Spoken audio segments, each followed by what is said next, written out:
আসসালামু আলাইকুম। ওয়ালাইকুম সালাম। একটু হ্যাঁ বসেন, অর্ধেক বেটে বসেন। আপনার বাড়ি কোথায়? গবরপাড়া। গোবরপাড়া। আপনার ছেলে মেয়ে আছে? একটা ছেলে আছে। স্বামী বেঁচে নাই? না, খালি একটা মাত্র ছেলে?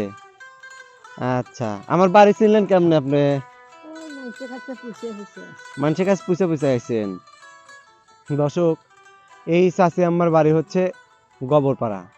তো উনি গতকাল আমি নওগাঁ ঝংকারে চা খাচ্ছিলাম, হঠাৎ করে উনি একটা কম্বলের জন্য অনেক কাকুতি মিনতি করছিল এর ওর কাছে। তো আমার বিষয়টা খুবই কষ্ট লাগে এবং আমি তাৎক্ষণিকভাবে ওনাকে বলি যে আপনি আম, আমার সাথে যোগাযোগ করবেন, আমার বাড়িতে আসবেন, ইনশাল্লাহ আপনি একটা কম্বল পেয়ে যাবেন।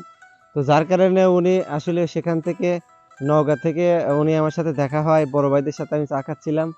তো উম, সেই কারণে আমি ওনাকে আমার ঠিকানা দিয়ে আসি। তো আজ সকালবেলা উনি যথারীতি আসছে, ওনার স্বামী বেঁচে নাই, একটি মাত্র সন্তান আছে। তো এরা আসলে প্রকৃত দরিদ্র এবং অসহায় মানুষ, এনাদেরকে আসলে পাশে দাঁড়ানো উচিত। তো আমি ওনাকে ঠিকানা দিয়ে এসেছিলাম এবং তিনি আমার কাছে যথারীতি আজ চলে এসেছে। তো আজকে এই কম্বলটি আমি ওনাকে দিয়ে দিচ্ছি।